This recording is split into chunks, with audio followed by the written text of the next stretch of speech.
Olá, estamos de volta com Boa Noite, Elias Neto, aqui pela TV Cidade Verde. Sempre agradecido pela sua audiência, muitíssimo obrigado.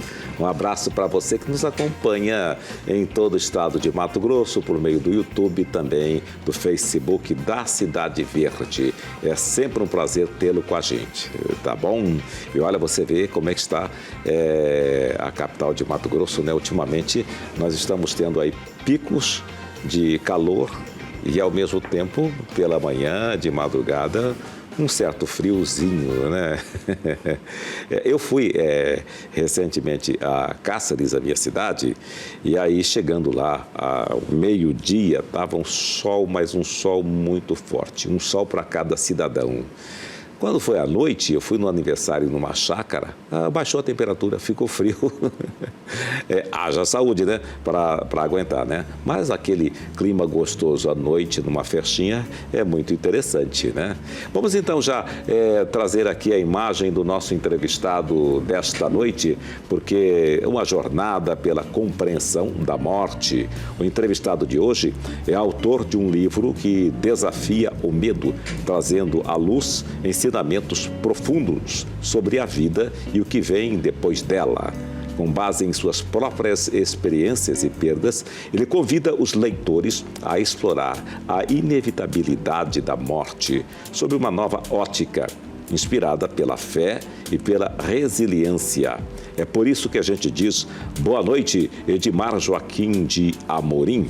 Boa noite, Elias. Obrigado pelo convite. Nós que agradecemos imensamente a possibilidade de estarmos aqui. Você está lançando este livro aqui, com licença. Isso, fica à vontade. Que é A Morte Não é o Fim. O medo da morte nos impede de viver a vida. Muito bom. Você ainda vai lançar, está lançando esse livro agora, ele já está nas plataformas, né? Hoje, as vendas online já está disparada. Perfeito. Ainda vamos fazer um lançamento aqui em Cuiabá. Um dia de noite de autógrafo, né? Como a gente pode dizer. E aqui é o primeiro espaço que eu tenho na televisão para poder falar sobre o livro. Que maravilha. A noite de autógrafo vai ser que dia? Dia 10/8. Agora agosto, na Igreja Batista Boas Novas, ao lado do Nono Beck. Aqui na região do Cochipó. Isso, lá isso. Na Fernando Correia. Isso, Fernando Correia, IBBN. Certo. E já está tudo certo? Tudo marcado, tudo marcado, agendado, né? Por que escrever sobre a morte? Eu falo que a palavra em si, quando eu mencionei para minha companheira que eu escreveria sobre um assunto que para mim eu falo que ele é fascinante, né? Sim. Aí até parece assim uma brincadeira, não, mas é muito sério. É um assunto que ninguém quer falar, ninguém quer mencionar, Elias. Mas é fascinante sim, porque eu estou falando da inevitabilidade. Algo que eu não tenho domínio sobre ela, o que vai acontecer amanhã, daqui 10 anos, daqui 100 anos. Mas a implicância em si não está na morte, está em deixar de viver a vida pensando na morte. Então, o livro, ele trata de pessoas que estão preocupadas com a morte, mas trata de pessoas também que perdeu alguém e não consegue terminar esse luto, ou alguém que tem medo de perder, né? Nós que temos filhos, que temos pais, então a gente sempre está naquilo, e se acontecer e se perder? Então, o livro vem para abraçar todos estes pensamentos. E todos nós temos esse medo. Que todos nós temos. O que é natural, né? O que é natural. O que é natural. Não é natural você viver o medo o tempo todo, esse medo o tempo todo, né? Você vivenciou essa dor? Eu falo que me encorajou, até durante as madrugadas que eu acordava para poder mexer no livro, né? Corrigir, atualizar, eu me perguntava por que eu estava escrevendo sobre esse assunto. E aí vem a gente que fala muito com Deus, Deus fala assim, mas se você vivenciou tudo isso e sobreviveu a isso, por que não ajudar alguém a entender como prosseguir, como seguir esse caminho? Não tem uma receita pronta, eu costumo dizer. Falar sobre esse assunto não tem como prescrever uma receita como o médico faz, vai para casa, toma e fique bom. Né? Mas assim, quem viveu na prática, né, o livro vai falar de acontecimentos que pareciam que um filme, ou eu estivesse vendo a história de alguém, não, mas era a nossa história. Sei. Pois é, você teve perdas na família. A gente teve, assim, em prazo muito curto, um sobrinho, depois outro sobrinho. Aí eu desci para Rondônia para enterrar uma irmã, né? Eu tinha ela mais como uma mãe do que uma irmã, porque ela me criou no período de infância. E eu chego aqui, ainda abalado, né, sem o tempo do luto ainda, eu descubro que o meu irmão teve um acidente, foi parar no hospital, já encontrei ele entubado e já no outro dia veio a óbito. Sim. Isso no intervalo de menos de 40 dias. Então, até menciono isso no livro, não que eu falo muito de mim, mas é parte, né, do livro para dizer assim, como lidar com isso, Sei. como entender esse processo. E aí eu sempre menciono que dor e sofrimento é uma questão de escolha. A dor é inevitável e preciso, Elias. Mas sofrer por isso não traz de volta. Sofrer não resolve. Sofrer não orienta, né? Ao contrário, ele desorienta a gente. Sim. Né? Então, eu procurei colocar isso no papel, todo esse sentimento, todas essas vivências. Estudei um pouco também sobre crenças, etnias, né? Viajei por esse mundo aí, como que nós brasileiros cultuamos o luto, ou como despedimos do nosso ente querido, como é que o índio faz, como é que o muçulmano faz. Por que essas diferenças? E no final, todos chegam no mesmo consenso. Morte, pós-morte, mas em si. E a vida? Nós estamos falando de morte, mas o livro vai falar muito sobre vida. Viver a vida, cuidar de quem está do seu lado. Você vai ver muitos acontecimentos, Elias, e a gente convive isso com a família, com parentes, com queridos, né? E você vê que a pessoa partiu alguém da família, mas tem mais alguém vivo do seu lado e essa pessoa parece que partiu junto. Passou já 6 anos, 7 anos. E os que estão vivos do lado? Morreu também? Então a pessoa não conseguiu desvincular desse luto ainda. Então no livro eu falo muito sobre isso, como lidar com essa situação. Sim, mas o luto que permanece nessa pessoa não está também muito ligado ao sentimento que ela tinha por aquele ente querido que partiu? Mesmo que seja, Elias. É como se ela tivesse, assim, perdido a razão de viver? Sim, isso é a chave, esse é o gatilho, né?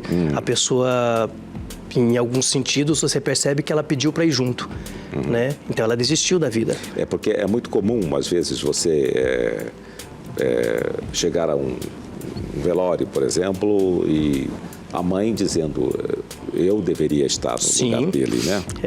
Porque parece que pela lógica, né? O pai e a mãe enterrar um filho é meio complicado. É inverso, normalmente. Eu confesso, Elias, que eu acredito que a dor maior que eu senti nas percas foi ver minha mãe do lado. Então, eu perdi 3 irmãos já em toda a minha história, né? Eu sou o caçula de 7 filhos. E a dor maior é ver minha mãe ali, alisando, né, arrumando. Você vê o carinho dela por aquele corpo que já não tem o que fazer mais. E ela falar essa frase, Elias, era eu que era para estar aqui. Sim. Uma mãe não devia que enterrar um filho. Sim. E eu falo, ô mãezinha, eu não tenho, só abraçar ela e não ter o que falar, né? E você teve uma experiência que foi bastante, eu imagino que não foi nem um pouco fácil, quando você ajuda a fazer o embalsamamento do seu irmão. Eu contei um trechinho só, porque eu já faço uma ligação no segundo livro que eu estou escrevendo, que é Dor e Sofrimento. Dor é preciso, faz bem até, e sofrer é uma escolha. E eu menciono do meu irmão, o meu primeiro irmão quando faleceu, o meu primeiro que eu perdi, né, de fato. Eu fui buscar meu irmão numa cidade, eu morava em Cerejeiras, Rondônia, e fui buscar ele em Ji-Paraná. Então já tinha sido um dia depois, né? Já estava embalsamado. E como ele tinha sido perfurado por tiro, que fala, né? Então o formol não circulou todo o corpo dele. Quando eu cheguei na cidade, a gente viajou acho que uns 400 quilômetros. E é uma história assim bem complicada, porque o dono da funerária cochilou no volante, eu tive que pegar o volante, dirigir o carro, com o irmão chorando, o outro dentro do caixão, né? Ia dirigir por 400 quilômetros. Então, quando eu cheguei na cidade, ele era de pele clara, ele estava preto da cor da minha roupa. Sim. E eu pensei, eu não vou mostrar para minha família assim. Perguntei pro Gabriel, que até hoje é o dono da funerária na cidade. Gabriel, dá para fazer alguma coisa? Ele falou, dá. Tem que fazer a formalização de novo. Falei, então vamos fazer. Quando eu falei, vamos fazer, ele falou, você é louco? Você é irmão dele. Foi 3 da manhã, quem que vai te ajudar? Ele falou, não, eu não vou deixar você fazer isso. Eu falei, eu não vou deixar minha família ver ele assim. Sim. Então eu tive que ir para lá, Entrar para dentro, falar para a família que ainda estava na estrada, fazer a formalização dele para voltar, aplicação do formol, ele volta a cor novamente. E aí eu apresentei ele para minha família. Sim. Eu acho que é uma coisa assim, uma sensação que a pessoa naquele momento ganha uma força muito grande, né? Uma energia muito grande, mas depois disso aí é que vem a sensação baque. Eu passei acho que por uns 2 anos, Elias, se eu sentia cheiro de formol, eu saía correndo, caçar até um buraco para enfiar a cabeça. Sim.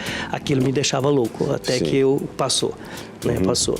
E eu falo que foi vivências que eu precisei passar para hoje estar aqui nesse livro. Você ainda chora essas perdas? Não, eu não choro mais. Eu acredito que o sentimento ainda existe, né? Essa dor, ela sempre vai existir, né? A falta, a saudade. Mas o choro, às vezes, pode acontecer por uma lembrança boa. Eu prefiro pensar assim, sim. Né? Porque o sofrer não vai trazer de volta mais. Então, ficar alimentando o choro sempre vem porque você cria um contexto na sua mente. E você vai alimentando ele, daqui a pouco vem o choro. Né? Então, esse contexto é o quê? Ele vai voltar? Ele não podia ter ido? Não, já foi. Sim. Você falou que você visitou aldeias eu tive. Indígenas de onde? Eu tanto morei em Mirassol, em Mato Grosso do Sul. Sim. A gente morou, eu era menino e morei praticamente junto com índios. Naquela época eu não me lembro se era o Cinta Larga. Terena, lá tem muito Terena. Né? Acho que é bem ali no lado de Ribas do Rio Pardo, aquela região. Depois a região lá do Marcos Terena. Isso. E eu fui então criado junto, vendo eles trazer porco para trocar em fumo, em pinga com meu pai. Meu pai tinha armazém, né? Fumo de corda, eles trazia milho, não falava a nossa língua e trocava. Então a gente... E eu vi algumas coisas assim. Depois eu fui buscar aqui, acho que é aqui pro lado de... esqueci a cidade aqui, tem uns ainda que é outra etnia, mas eu fui conversei com o cacique perguntando para ele como é que era para eles isso. Eles é muito reservado, mas ele falou um pouquinho, ele falou, pra gente o luto, a gente prefere ficar uns dias em silêncio, né? Criança não brinca, a gente não caça. Aí passou aqueles dias, a gente faz uma grande festa e despede de fato. Para eles faz parte de um ciclo natural. E aí eles entendem claramente, e eu acho bonito isso. São as ancestralidades, né? Porque acabou o ciclo, terminou. Na Bolívia, por exemplo, a morte é vista de uma forma muito diferente. É uma festa. É uma festa, são 2 dias, né? O dia de finados, por exemplo. É uma festa mais colorida do mundo, né? Exatamente, dia de finados. Exatamente. São 2 dias, do dia 1º no dia 2 de novembro. Ao contrário do Brasil, que é um dia triste. É um dia triste. Ela é um dia festivo. E eles fazem essa festa em honra à pessoa que partiu. Veja que lindo. É maravilhoso, né? E a outra coisa, eles também visitam cemitérios. Eles visitam não para visitar, para chorar. Não, mas eles visitam para queimar vela, eles para comemorar. Vão comemorar, fazem comida. Comida dentro dos cemitérios, né? É uma coisa muito... Eu acredito que isso torna mais leve. Sim, lembrar do ente querido com festa do que com tristeza. Lembrar das realizações daquela que a tristeza pessoa nos fragiliza, né, Elias? Sim, a tristeza em qualquer sentido. Eu falo que a perca pode ser até de perder um objeto ali ou ser roubado um carro, uma moto, traz a tristeza, mas chorar por isso não traz de volta. Você acredita que a morte é um inesperado começo? Sim, eu acredito piamente. Por quê? Olha...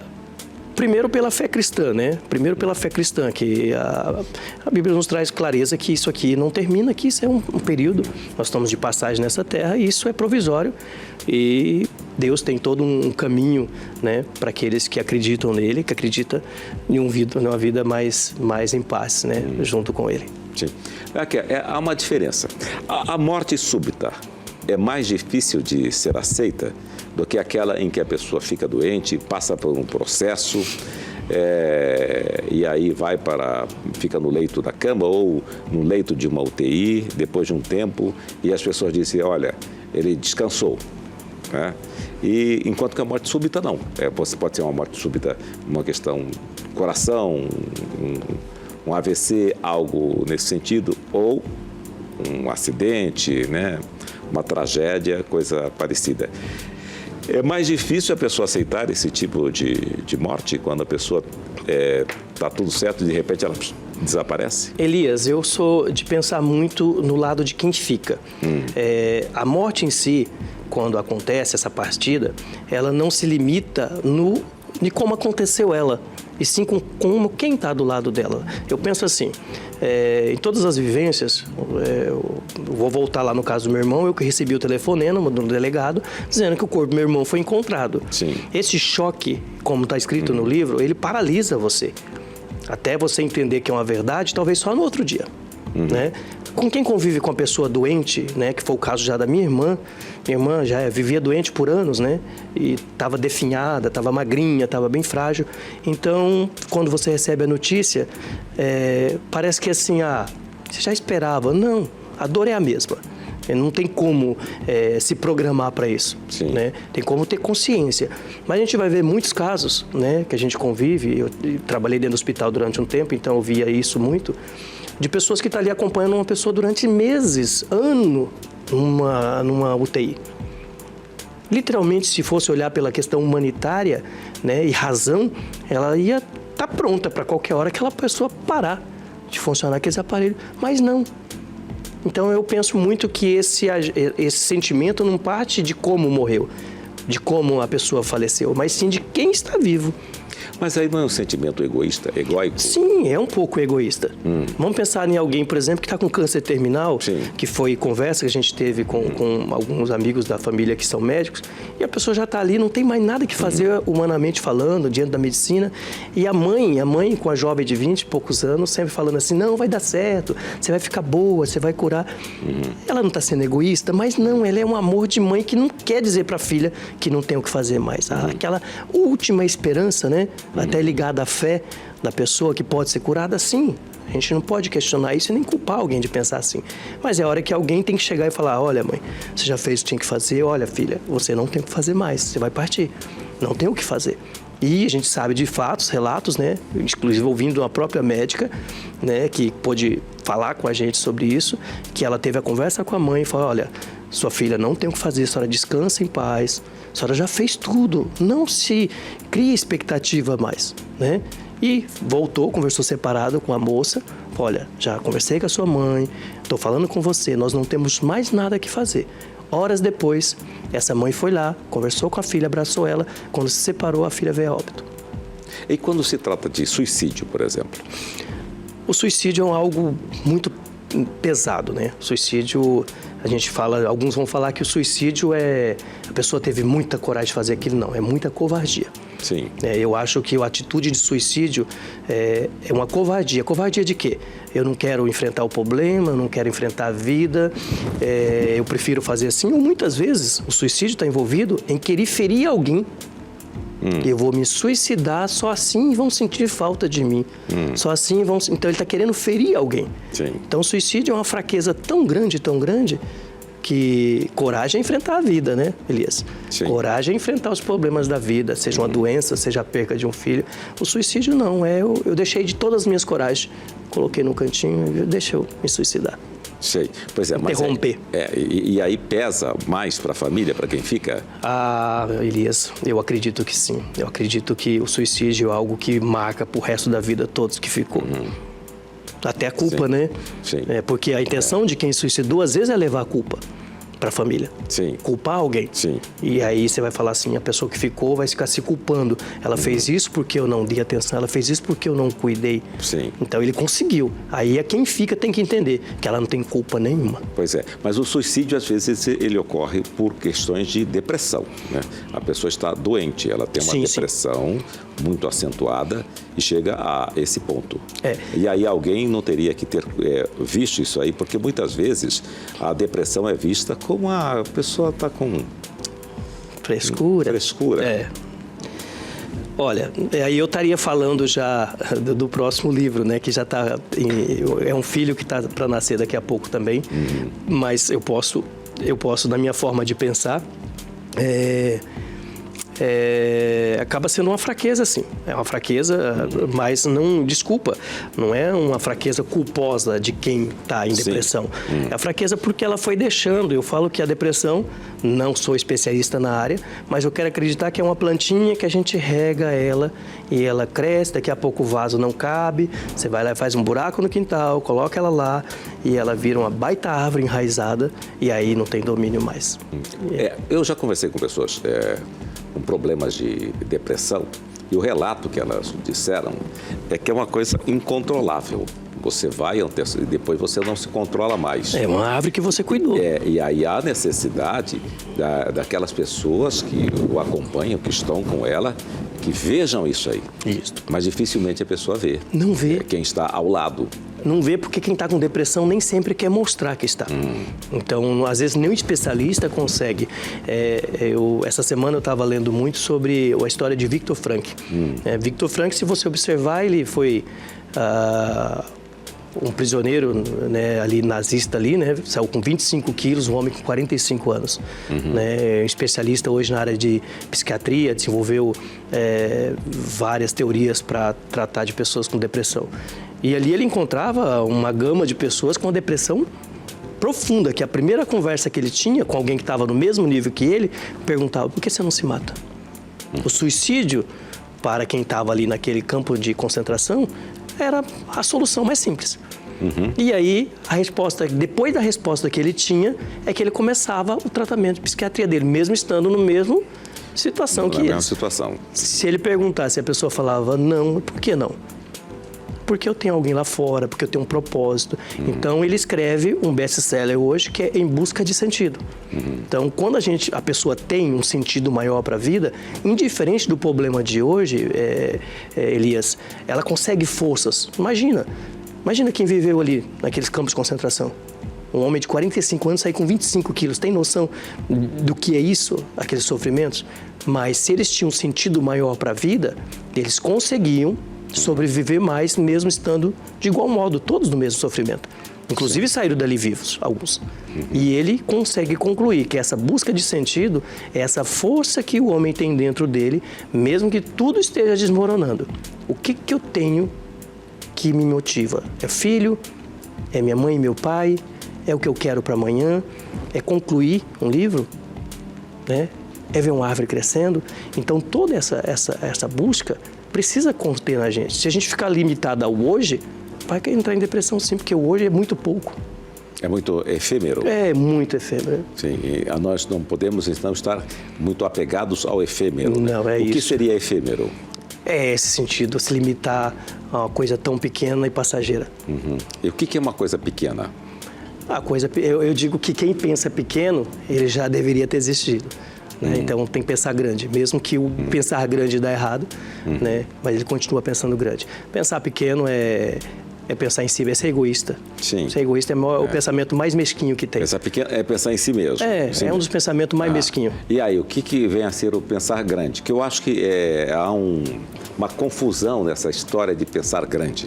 Porque o cara vai lá e aí ele olha, tem lá o empresário, o cara que tem isso, que tem aquilo, que tem iate, que tem avião, tal, ele se equivoca. Eu acho que acha que é por pensar aí que tem grande. que ser. Isso é bolha grande, de sabão, né? É vaidade. Isso é vaidade, bolha vaidade. de sabão. Você é igual aquela criança brincando no parque, faz aquela bolha gigante, você faz assim, tuque. Sim. Acabou. É vaidade. Uma lancha de 1 milhão pode afundar e ele não ter seguro, acabou. Sem dúvida Pode nenhuma. Explodir, acabou. Ele ainda leva ele ou outros alguém. Né? Mas você acha que alguém com uma lancha de 1 milhão não terá seguro? Nem sempre o seguro cobre tudo, né? Uma explosão pode ter um erro dele ali, mecânica. Sim, exatamente. Mas eu falo que pensar grande, Elias, é pensar além... aquilo que a gente falou no início. Se não ser mesquinho, já é pensar grande. Sim. Por quê? Quando eu escrevo um livro, como eu mencionei no início, eu não escrevo um livro para uma pessoa, para um filho, para a mãe, para o pai, para a namorada. Eu escrevo um livro para pessoas. Sim. Né? Isso é pensar grande. Né? Alguém disse para mim, falou, você está gerando um filho. O livro é um filho. Sim. Que dá as mesmas emoções, mas também as mesmas responsabilidades. Claro. O que você está colocando aqui, você não tem noção de quantas milhões de pessoas pode chegar ao mundo, mas foi você que escreveu. Você está mudando vidas com o que você colocou. Ou você está influenciando vidas.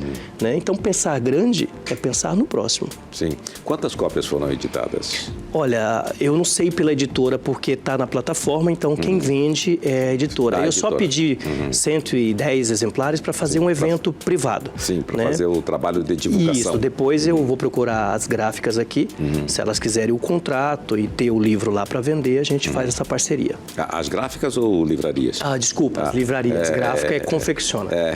Quem as livrarias aqui a gente Qual pode... é a editora? A editora do Cristão. Ela está em Poços de Caldas. Ah, sim. E você já está tendo contato? Como é que é? Já está sendo a venda? Já está sendo... Na verdade, eu tive que segurar. Eu tive uma venda de 100 exemplares em menos de 7 dias, né? Antecipado, compraram, esperando chegar. Sim. Como vem de São Paulo, né? E tem toda essa questão de transporte correios, eu preferi não vender muito para não se comprometer. Para não tumultuar também, né? Então, eu simplesmente vou deixar na plataforma, vou fazer alguns eventos, se eu ver que tem uma demanda, eu confecciono um pouco mais e... Qual foi a sua jornada para escrever sobre esse tema? Você leu muito? O que você pesquisou? Olha, Elias, eu vou resumir que é mais vivência do que leitura. Sim. É mais vivência.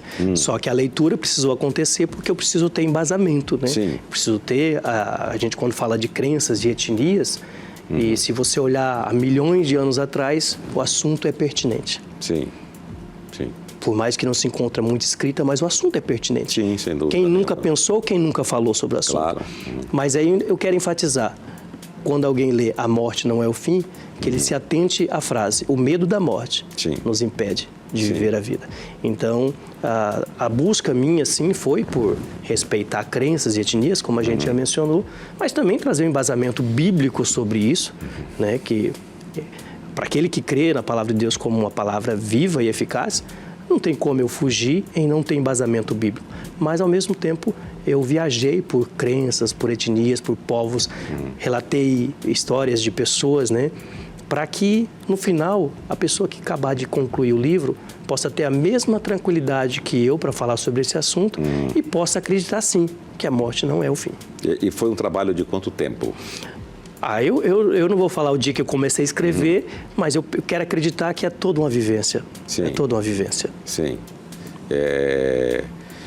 E qual foi o apoio que você teve para trabalhar com esse tema? Olha, eu acredito que o apoio maior foi quando que eu mencionei lá atrás, que quando eu mencionei para Simone, que é minha companheira, e eu falei para ela, eu vou escrever um livro falando sobre a morte. E ela olhou para mim e falou assim, escreva. Você fala com tanta tranquilidade sobre esse assunto que para nós é tão tenebroso. Escreva. Sim. Então, esse foi o start para colocar no papel aquilo que já estava ali. Então, alguém acreditou. Sim.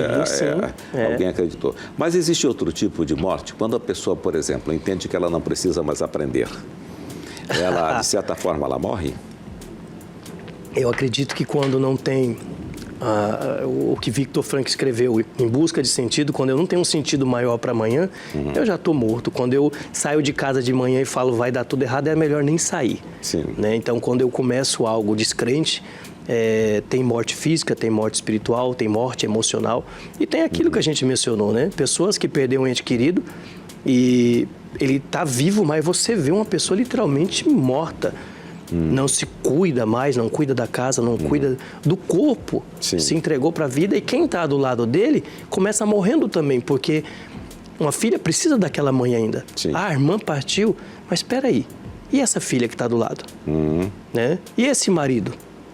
Então, o senhor mesmo falou, né, que tem pessoas que parece que morreu junto, que se entregou. Sim. E aí vem essa morte, que eu acho que é pior ainda, porque quem está do lado está vendo alguém morrendo e não consegue fazer nada. Vamos fazer um intervalo? Vamos. Vamos fazer um intervalo, daqui a pouquinho a gente volta para falar sobre a morte, mas acima de tudo sobre a vida, viu? Voltamos daqui a pouquinho.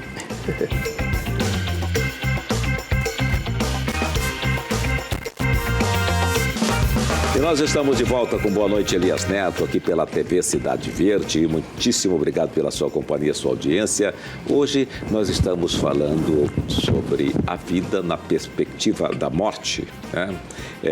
Com Edmar Joaquim de Amorim, que ele está lançando este livro. Olha aqui.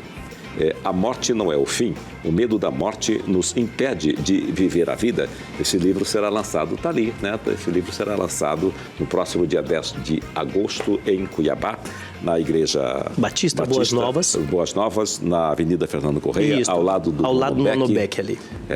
Portanto, que hora que vai ser o lançamento? Vai ser às 18 18h30. Às 18h30. Isto. É um pouco cedo, né? 18, 19 horas. A gente pede para chegar um pouco antes. Sim. Porque nós estamos tendo Cuiabá mudou muito, né? Isso. Então, esse horário de 18 horas, o nosso trânsito está totalmente impeditivo, né? No domingo aí não, né, Elias? É domingo. No domingo. No domingo é bom dia porque 10 é domingo, tá termina certo? mais cedo também, né? No máximo 1h30. Exatamente. Então, como é que você imagina que deve ser a receptividade do seu público na hora que estiver lá no lançamento? Elias, eu me tranquilizo nesse sentido, porque eu acredito que a tarefa de escrever um livro é uma missão. Né?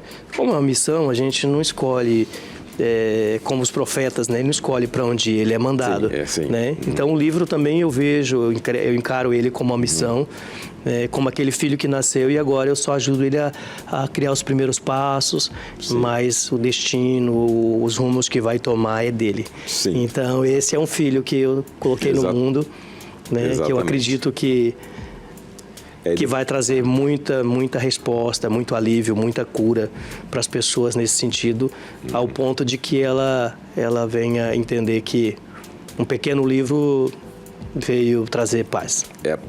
Isso é muito interessante, né? São 9 capítulos. São 12. 12 capítulos. 12 capítulos. Certo. Como é que você trabalhou cada capítulo? Porque o livro, a impressão que eu tenho é que você vai escrevendo deliberadamente, aí chega um momento que você tem que fechar. Porque senão você continua escrevendo. Eu fui estudar alguns escritores e cada um tem uma linhagem diferente para escrever.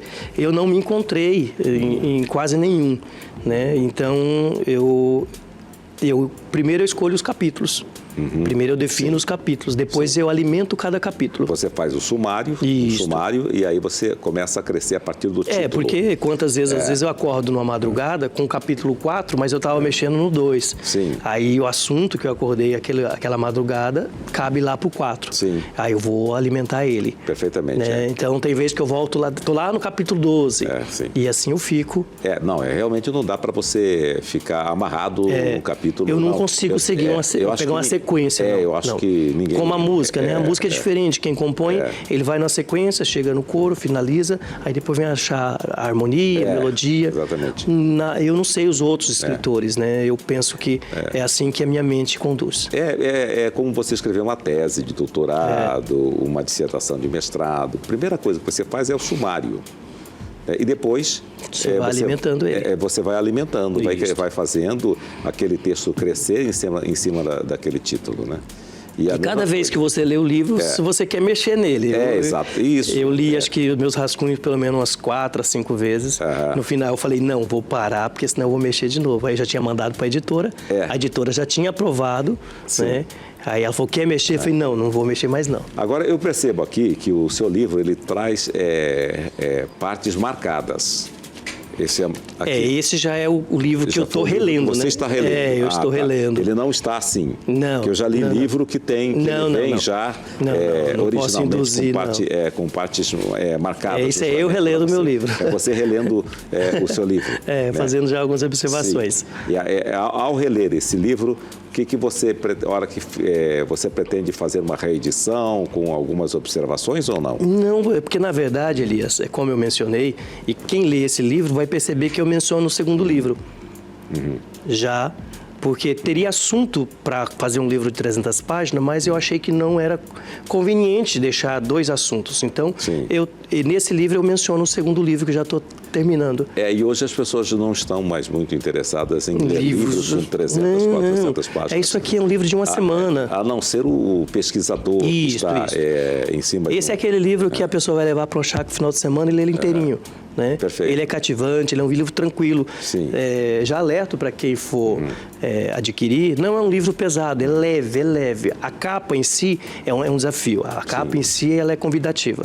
Mas, resumindo, eu já começo a mencionar o segundo livro aí, e é o que eu estou escrevendo hoje. Muito bem. E como é que você trata a vitória de Jesus sobre a morte aqui no capítulo 7? E aí o que traz essa esperança para a gente, né?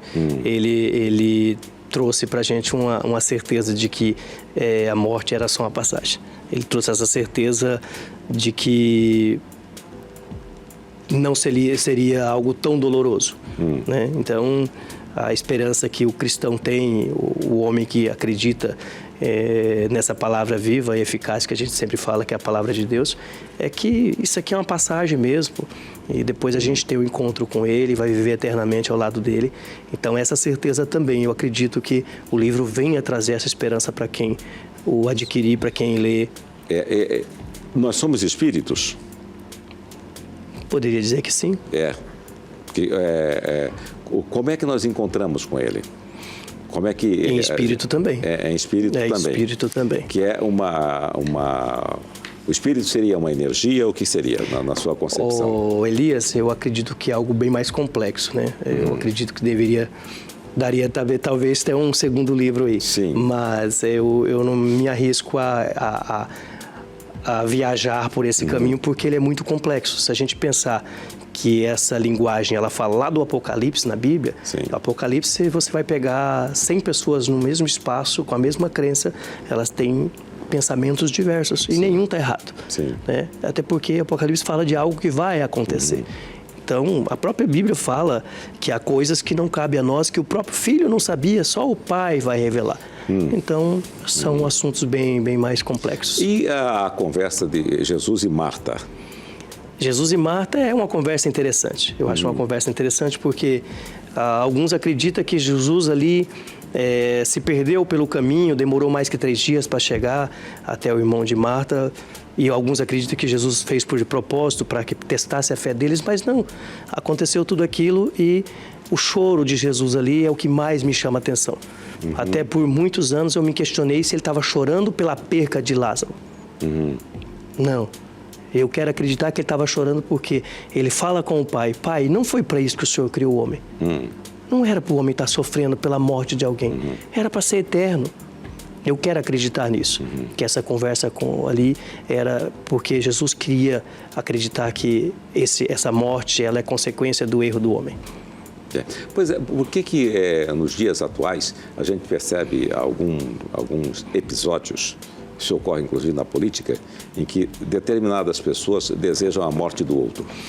É a ira, né, Elias? A ira, eu falo que a ira do homem, ela traz desejos carnais, desejos nosso humano, né? A Bíblia fala que irai-vos, mas não pequeis, né? Então a ira em si, até Deus está falando, pode irar, mas não peque, ou seja, não deixe que a sua ira se torne uma atitude, ou que a sua ira se ponha sobre o sol, termine o sol, se pôs e amanhã continua, né? Então vem o desejo, né? O desejo pode ser por uma atitude pequena ou pode ser por um contexto dessa pessoa. Mas desejar a morte é a ira do ser humano.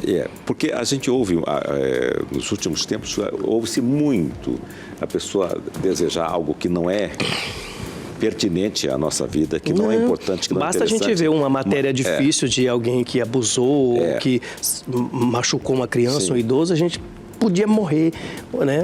Mas é uma ira instantânea, não significa que eu desejo a morte daquela pessoa. Mas existe aquele que deseja a morte e diz, está na Bíblia. Sim, tem. Ouve-se muito hoje o uso da Bíblia de forma indevida. A pessoa fala uma bobagem e ela diz, não, está na Bíblia. Porque ela é um livro interpretado.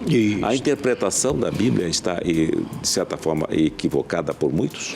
Não, eu quero acreditar que a Bíblia ela é escrita por homens, porém são homens inspirados por Deus, então a Bíblia ela tem que ser também lida por alguém que busca essa interação com Deus, senão ela é loucura para o homem. A Bíblia não é uma tradução que o homem vai lá e lê e compreende, ela é muito espiritual. Então eu estou interagindo com Deus, né? Para entender o que ela está dizendo, ou eu fico fazendo só uma busca filosófica e não vou conseguir chegar, então, a conclusão nenhuma. Ou não, né? Ou nem filosófica. Alguns usam a Bíblia para se... Igual você falou, alguns vão usar a Bíblia para justificar um erro ou uma atitude.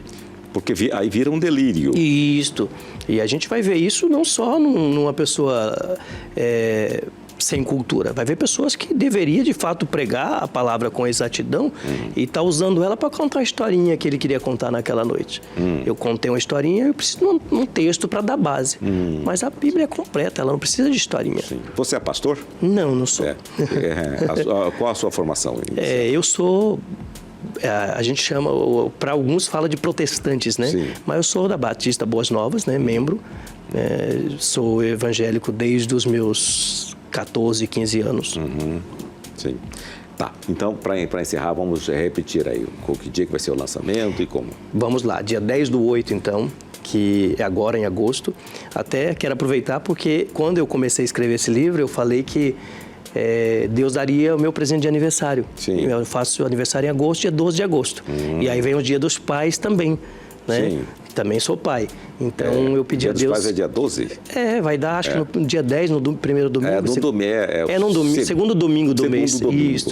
Então, Papai do Céu está me agraciando com o livro, com esse lançamento. Então, todos que quiserem ir, a gente vai estar sendo pregado sobre esse livro por um pastor, tá? Pastor Carlos, inclusive, minha gratidão ao Pastor Carlos, porque ele leu meus rascunhos primeiro, ele quem fez comigo toda essa aprovação, né? E então, dia 10 de agosto, na Igreja Batista Boas Novas, ali ao lado do Nono Beck. Parabéns pelo dia que você nasceu, dia 12 de agosto, porque eu também nasci no dia 12 de agosto. Opa! Dois leoninos aí. Só que o meu pai, naquela época, me registrou dia 11. Então, eu comemorava dia 12, porém, dia 11, legalmente falando. Mas aí eu entrei para a vida profissional e os colegas todos passaram a comemorar no dia 11. Dia 11. E aí ficou muito confuso e eu passei a comemorar também no dia 11. Mas eu nasci no... Mas dia 12, então, juntos estaremos lá. No dia 12, né? E já te deixo o convite. Deixo o convite. Com dia prazer. 12 eu queria que, com todo prazer, que vocês, toda a Universidade Verde, estivesse lá presente. Né? E... Dia 12 não, dia 10. Dia 10 do 8, 12 é aniversário. 12 a gente comemora junto, então. Vou lembrar dessa data. Obrigado, viu? Obrigado. Sucesso. Obrigado. Muito obrigado pela sua presença aqui. Eu que agradeço. A gente fica por aqui. Muitíssimo obrigado pelo seu carinho e sua audiência. Um grande abraço. A gente se vê aqui de 19 às 20 horas, de segunda a quinta, na TV Cidade Verde. Beijão, tchau.